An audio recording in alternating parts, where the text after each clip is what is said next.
Ang Ginoo manaa kaninyo. Manaa usab kanimo. Pagbasa gikan sa Santos nga Ebanghelyo sumala ni Lucas. Himayaw ikaw, O Ginoo. Niadtong panahona mitunga si Jesus sa usa ka bungtod aron pagampo, ug didto nagampo siya sa Dios sa tibuok gabii. Pagkakaadlaw na gitawag niya ang iyang mga tinun-an o gipili niya ang 12 kanila nga ginganlan niya apostoles. Si Simon nga iya usab ginganlag Pedro ug ang iyang igsuon nga si Andres, si Santiago ug si Juan, si Felipe ug si Bartolome, si Mateo ug si Tomas, si Santiago nga anak ni Alfeo ug si Simon nga gitawag nga Patriota, si Judas nga anak ni Santiago ug si Judas Iscariote ang nahimong mabudhion. Sa nakalugsong na sila sa bungtod, mitindog si Jesus sa usa ka dapit nga patag kauban sa kapid-an sa iyang mga tinun-an. Didto may daghang tao nga gikan sa tibuok Judea ug sa Jerusalem ug sa mga syudad sa kabaybayunan sa Tiro ug sa Sidon. Nangadto sila kang Jesus aron pagpamati kaniya ug aron ayuhon sila sa ilang mga balatian. Nangadto usab ang gipangyawaan ug nangaayo sila. Naninguha ang tanang tao sa paghikap kang Jesus kay gikan kaniya migula ang gahom nga nag-ayo kanilang tanan. Ang Ebanghelyo sa Ginoo. Hayod ikaw, O Kristo.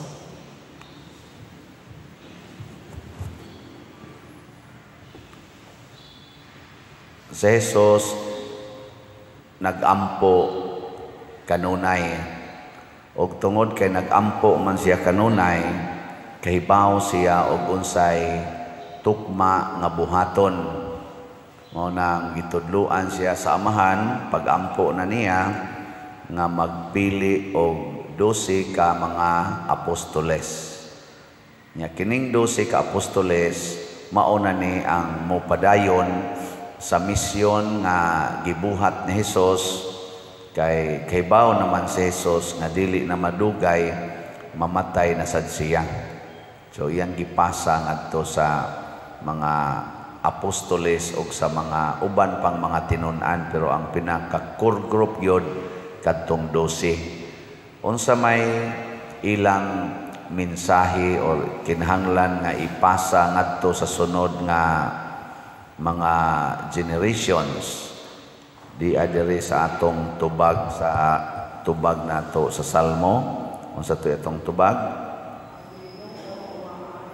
Ang Ginoo maayo maluluyon sa tanan niyang mga binuhat. Lingi ay mong tupad na Ginoo'y nagbuhat nimo. Pangutan kay usahay ra ba ang atong tan-aw ang nagbuhat nato, ang ato ra yung ginikanan. Yang ginikanan sad mo claim sad ako'y tag-iya ako bang anak. Kanang dili binuhat og tao, binuhat gid na sa Ginoo. Ang inyong balay kinsay kabuhat? No, kana binuhat og tao. Ang gigamit sa pagtukod sa inyong balay kanang mga materialis kinsay kabuhat? No, dito na sa mga factory. Diin man sad nanguha ang mga factory ana para himuong simento, kabilya ug uban pa. Diin sila nanguha. Kinsay nagbuhat ato? Oh, sangko kita sa Ginoo. Di ba?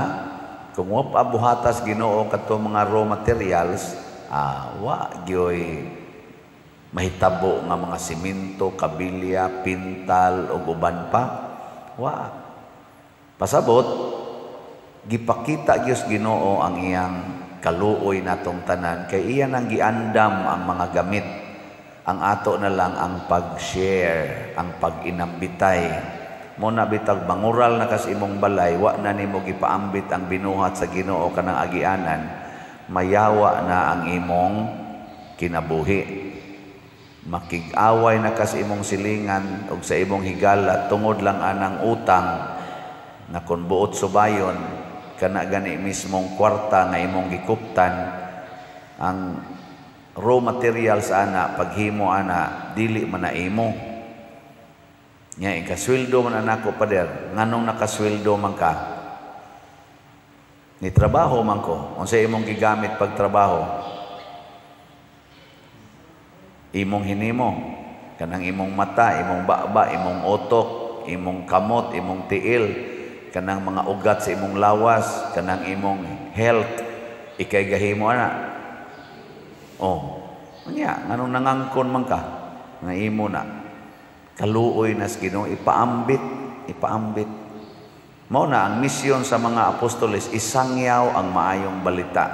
Unsa may maayong balita nga kitang tanan gikaluy-an sa Ginoo. Mao na si San Pablo diri sa unang pagbasa, iyang giingnan ang mga Hudiyo nga kita ng tanan, mga tinuli o dili tinuli physically, kita ng tanan maoy iyas Ginoo.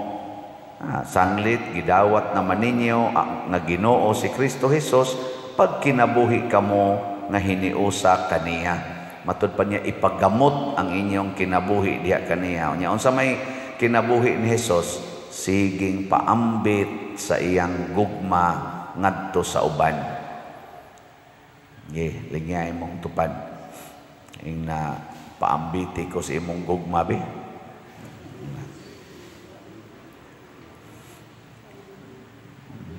Baman mo'y klaro. Kinsa dinhing mga asawaha nga ang naagis imong unahuna nga mopaambit jud kag gugma sa imong bana kada adlaw tas ang kamot. Kang nasi imo ginang giprogram ha. Kung ang imong hunahuna pagpaambit yung gugma sa imong bana, ikaw asawa, bisan pag unsay buhaton na lang imong bana, di jud ka magyaw-yaw. Di ka magyaw-yaw, di ka masuko. Nga naman, magsigir ra makag-ampo sa Ginoo, niining maong sitwasyon, unsaon nako paghigugma ang akong bana. Hubog naman kay ni. Sugarol naman kayo ni. Himabay naman ka ini. Mangulata naman ni. Musuyop naman ni. Unsaon ni nako paghigugma. Di ba? Sige na wala mong duko diha. Ana na siya. Mo bitaw nga kita dinhi kana si Brad Rocco ato nang gisigihat pamalandong sa gitag-agi diri unsaon man ni paghigugma ning tawhana nga ni ara man ni galingkod aning daplisdan nya maghigda lang in taon nga hubog nga maayo ra sad sa iyang mga sakit diha ras daplisdan atong gipatilaw nga makahigda og balay nga tarong-tarong kanang murag balay ba na atong gibuhatag kwarto-kwarto diha sa kilid sa atong parkingan ang grahian. Lipay-lipay na Brad Rocco diha. Nya nasilingan sad sila atong gisagop dinhi nga foreigner kadto si Sean Freiling. Lipay kay silang duha. Nya kay nilarga naman gahapon si Sean padung adto sa London. Murag guol in town kayo si Brad Rocco kay mao taon to tigpalit niya og kanang Red Horse, no? Sila sa dihay magkanang magtibol-tibol, yung ipalitan sa siya og rilo, ipalitan siya og kanang speaker sa iyang kanabang dako-dako na gid ba sounds ba hilig mag-music Brad Rocco. Anang ang gibuhat ni Sean sad iyang gilipay ang iyang silingan.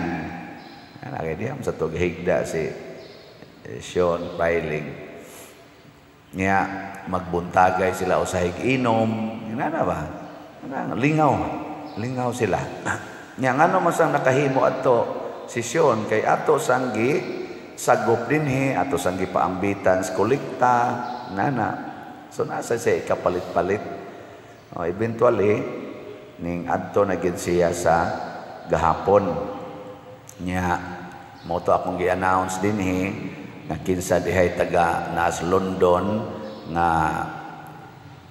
Filipino community labi na mga Cebuano speaking kay sisyon murag homeless siya iniguli diya sa London, homeless mag-isa diri sa Pilipinas, samot na iguli kay disintegrated po ang iyang pamilya.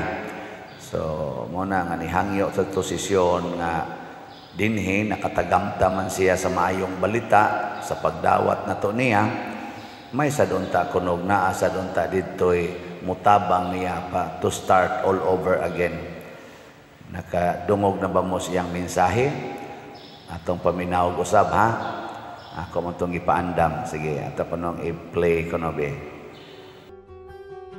Hello, I'm Sean Frayling from England. I am currently staying here at San Vicente Ferrer Parish Church, Lilloan.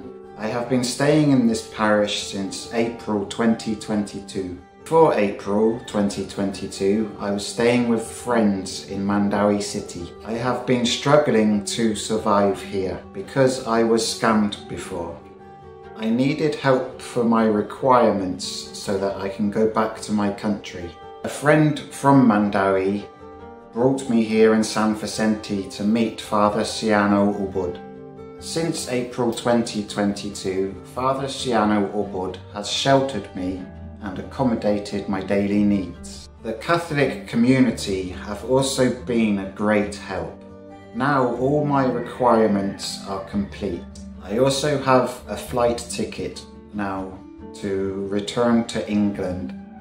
All costs is shouldered by Father Siano. I will leave the Philippines on September 11, this coming Monday. I will land at London Heathrow Airport on September 12. I don't know how to express how thankful I am to all the people that have helped me. I thank Ma'am Eli for accommodating me in her compound. I thank Father Siano Ubud for also accommodating me and shouldering my needs. I thank the Catholic community for also helping. I also thank Father Siano Ubud, Councillor Tata, Councillor Victor and Jetliner Express for handling my requirement. I also thank my friend from Mandawi for introducing me to this parish. My concern now is when I arrive in London. I have no place to go after landing. I'm from a broken family. I'm not able to find my siblings or cousins immediately. I will need assistance soon as I arrive at London Heathrow Airport. I'm now asking Father Siano and asking the Catholic community if can help me with connections from the Philippines living in London, who can meet me on arrival at London Heathrow and assist me with accommodation in London. I appreciate any help. Thank you so much.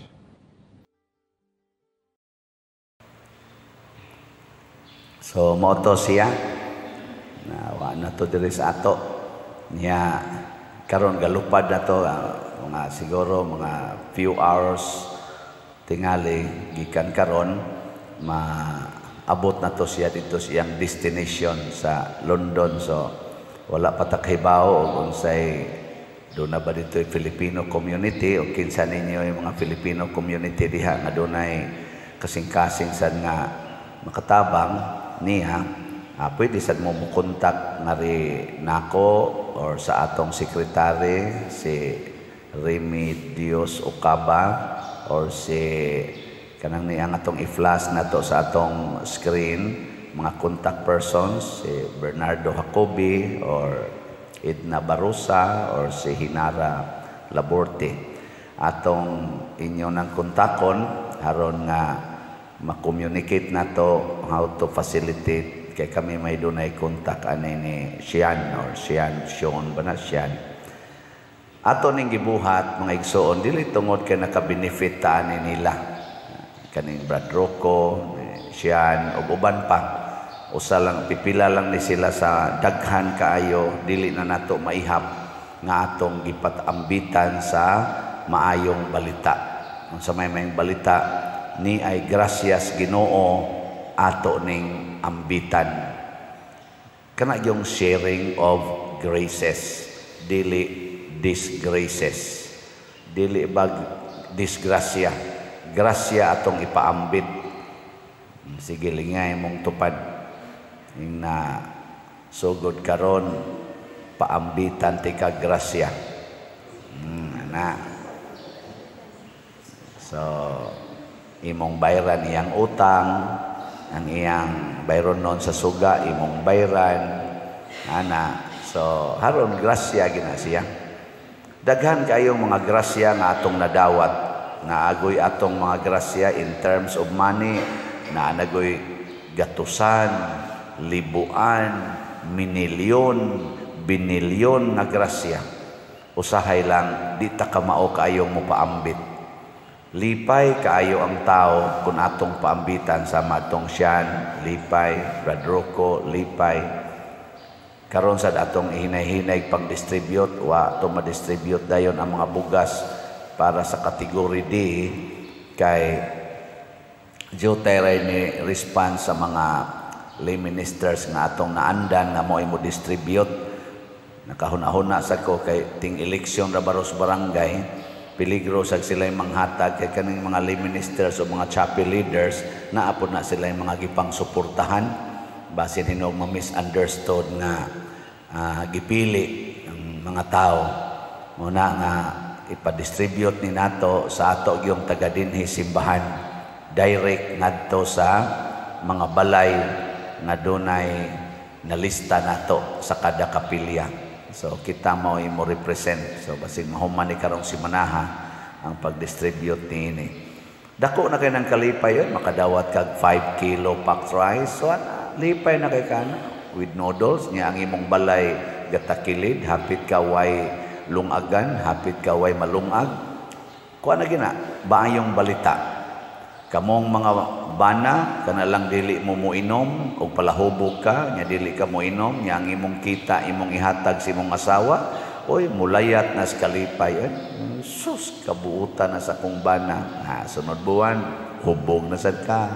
Suko na sa to, ikasunod sa buwan, kaamgo na sa gab, tagaan na sa nimo. Ana ba? Di magitingalit ka consistent. Pero ang gusto sa Ginoo, hangtod Diyos kamatayon. Matod pang San Pablo, ipagamot Diyos diha ni Kristo ang inyong kinaiya.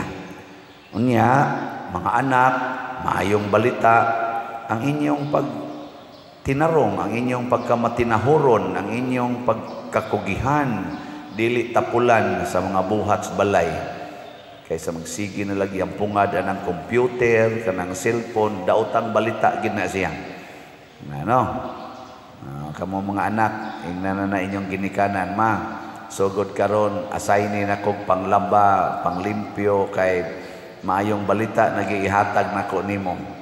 Nga, nag-ending dayon sa semester, hagbong dayon ka sa imong subject, nga dayon imong ginikanan, mao ni may balita, na hagbong man ka. Ayaw tanawang hagbong ma, tanawa, nga bisag bugo ko, sige dyan ko eskwela, na wa ko mauwaw sa kong kabugo.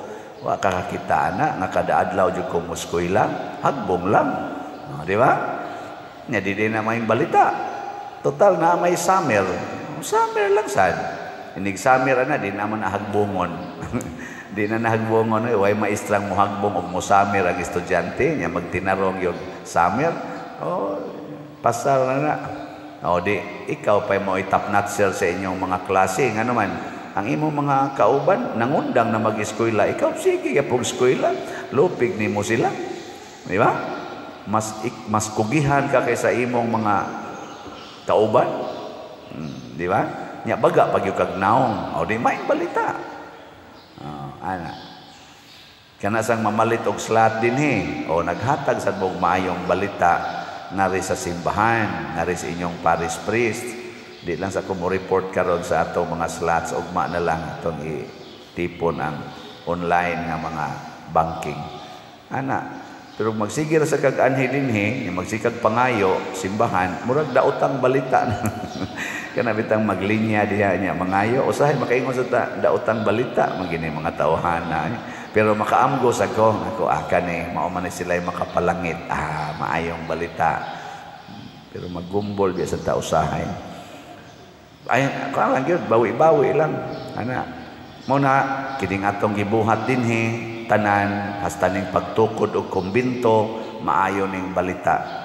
Nya kung madayon sa ning atong project diri kung ang atong committee sa nagisandigan ni Archbishop Palma nga mohimo sa final decision aning pag-approve sa atong tukuronon nga kulumbari ug ila sa nang i-approve makaingon sa maayong balita.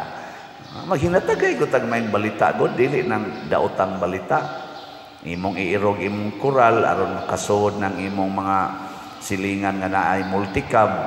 Di maayong balita.